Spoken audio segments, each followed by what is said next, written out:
Hi everyone, just continuing in part 8 of the Garden of Eden series, and I'd like to begin with Job 38, God leading us to the beginning, the cornerstone.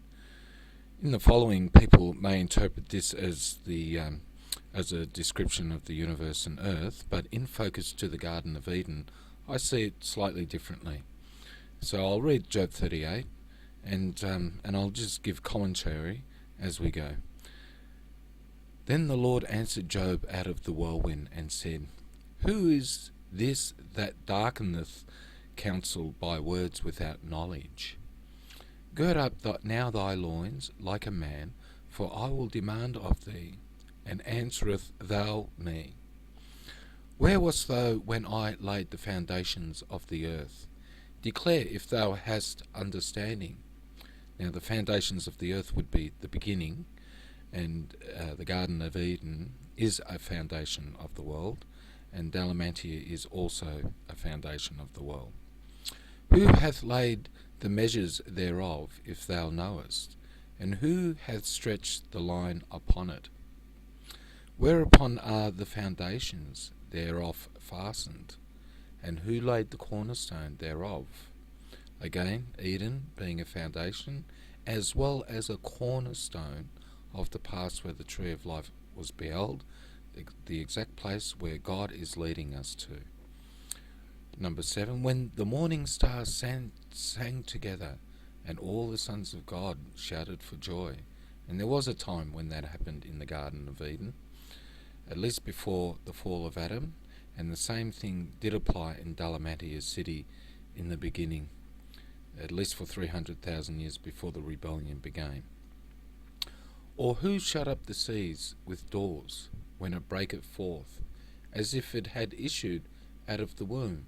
This is a clear description of the Gibraltar Dam break, where the Atlantic Ocean poured into the lower Mediterranean Sea in the Western Basin, which eventually submerged the Sicilian land bridge and ultimately destroyed Eden.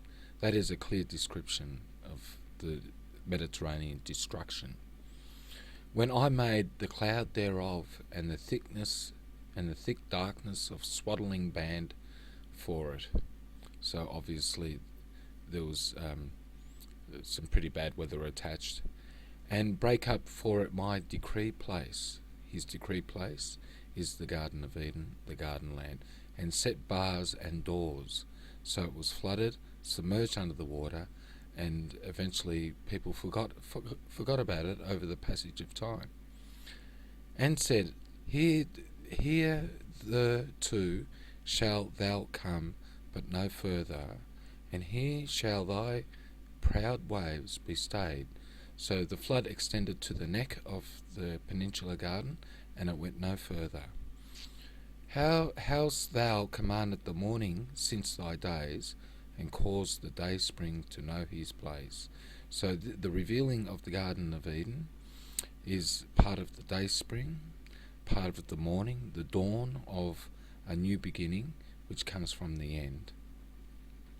And it causes the day spring, the revealing, to know this place in regards to the revealing of Eden, that it might take hold at the ends of the earth, that the wicked might be shaken out of it. That sounds like an instrument for judgment. Eden, the beginning, where the end comes from, and that it might take hold at the ends of the earth, that the wicked might be shaken out of. It is turned as clay to the seal, and they stand as a garment enveloped. So Eden, as we know from the book of Jubilees, was destroyed. It was set as a sign of judgment.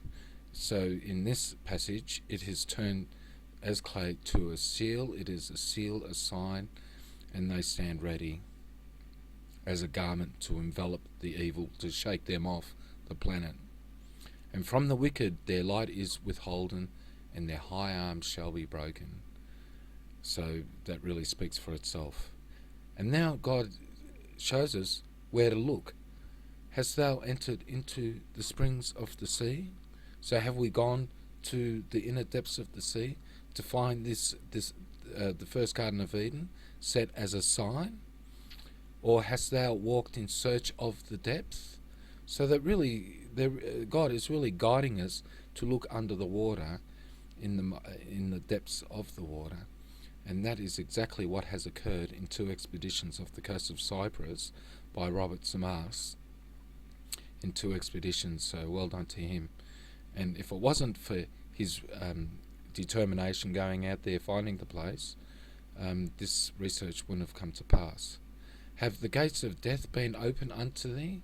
So the gates of death, again, we're talking about the Gibraltar break. And we're also, in the next part, it talks about the shadow of death. Hast thou seen the doors of the shadow of death? Of course, that can relate to the break of the Gibraltar Dam. And they could also relate to the valley of the Garden of Eden, which is the shadow of the valley of death. That's where the fall of Adam occurred. Hast thou perceived the breadth of the earth? Declare if thou knowest all. Where is the way where light dwelleth? As for the darkness, where is the place thereof? So, of course, Eden is all about light, and wherever there's light, there is no darkness. And where is the light of truth at the time of the end? That thou should take it to the bound thereof, that God should take us there, which he has, and that thou shouldest know the paths to the house thereof, the house of Eden, the submerged house of Eden. We know all about the first Garden of Eden, because God guided us there through the book of the Lamb, which is the open book, the seven-sealed scroll, which was open at the end. Knowest thou it, because thou wast then born, or because the number of thy days is great? ? Well, of course we weren't around, and neither was Job around during the times of Eden. Only God knows that, and the angels. Hast thou entered into the treasures of the snow? Hast thou seen the treasures of the hail? To me that talks about complete truth, the truth of our past being revealed at the end, which I have reserved against the time of trouble, against the day of battle and war. So the Garden of Eden is an instrument to take out sophistry and untruth, and there is so much sophistry and untruth going on that the Lord has reserved the first Garden of Eden, the revealing from the hidden, made manifest, as an instrument to shake the wicked off the planet. So, as far as I'm concerned, if people are going purposely against the golden rule to enrich themselves, they really better think again. But what way is the light parteth, which scattereth the east wind upon the earth? Who hath divided a watercourse for the overflowing of waters, or a way for the lightning of thunder, to cause it to rain on the earth where no man is, on the wilderness wherein there is no man. So further on, verse 30, the waters are hid as with a stone. So there's a stone which is there to discover, which is the Father's stone shrine in the centre of the city of Eden submerged, and the face of the deep is frozen. Oh, well, that's all I'm going to read. The next part is a bit about space and Orion. In this journey there is some connection into space as well too, which I'll reserve for another video. Okay, in this next section we'll go through Ezekiel 47, 1 to 12. Afterward it talks about the holy mountain of the first Garden of Eden. Afterward he brought me again to the door of the house, and behold, waters issued out from under the threshold of the house eastward. For the forefront of the house stood toward the east, and the waters came down from the right side of the house, at the south side of the altar. So here we have the Acropolis Hill, the Tree of Life. The temple was in the middle circle, and there were springs that came out from on top of the Acropolis Hill, and ran down through canals along the wall tops. Then brought he me out of the way of the gate northward. Of course, I just want to go back where the waters went eastward. So of course the waters did go down south and then entered into the great river and then went northeast and then eastward through the 12 gates of Eden.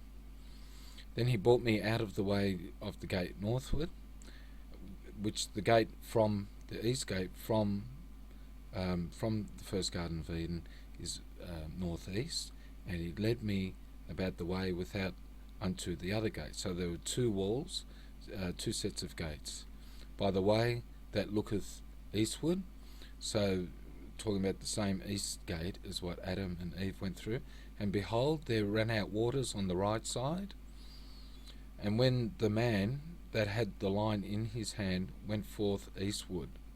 So this is just a rough of the great river coming out of the land of Eden to the east, meeting the Euphrates, and then pouring into the Persian Gulf eventually. But there could have been a break from this river, or another branch which went down south into Lake Neesim or the Dead Sea. He measured 1,000 cubits. Now the next part could be about the flooded Euphrates, which prevented Adam from entering the site of the second Garden of Eden. He measured 1,000 cubits, and he brought me through the waters. The waters were to the ankles. Again he measured 1,000, and he brought me through the waters. The waters were to my knees. Again he measured 1,000, and brought me through the waters were to the loins. Afterward he measured 1,000, and it was a river that I could not pass over, for the waters were risen, waters to swim in, a river that could not be passed over. He said unto me, Son of man, hast thou seen this? Then he brought me and caused me to return to the brink of the river. Now I want to just concentrate or have a look at the Urantia book, and this is about Adam in his journey to the second garden. It required almost a full year for the caravan of Adam to reach the Euphrates River. Finding it in flood tide, they remained camped on the plains west of the stream almost 6 weeks before they made their way across the land between the rivers, which was to become the second garden. So what we read in Ezekiel about the flooding river at the second garden is reflected in the Urantia book. Now back to Ezekiel. Now when I had returned, behold, the bank of the river were very many trees on the one side and on the other. Then said he unto me, These waters issue out toward the east country, and go down into the desert, and go into the sea, Persian Gulf, which being brought forth into the sea, the waters shall be healed. Now this little fragment might talk about this branch flowing down to the Dead Sea. And when it come to pass that everything that liveth which moveth, whithersoever the rivers shall come, shall live, and there shall be a great multitude of fish, because these waters shall come thither. For they shall be healed, and everything shall live whither the river cometh. And it shall come to pass that the fishes shall stand upon it from Engedi even unto Eneglam. They shall be a place to spread forth their nets. Their fish shall be according to their kind, and the fish of the great sea exceeding many. But the miry places thereof and the marshlands thereof shall not be healed; those shall be given to salt. That could be a reflection of the Dead Sea, which could have been fed by another branch of the great river. And by the river of the bank thereof, I'll just save this part for the next video. I'm just about to run out of time, because I think this next part is really important, so I'll save that for the next video. So thanks for. Unfortunately, it's free software. I can only go for 15 minutes at a time. I'll see you in the next part. Bye.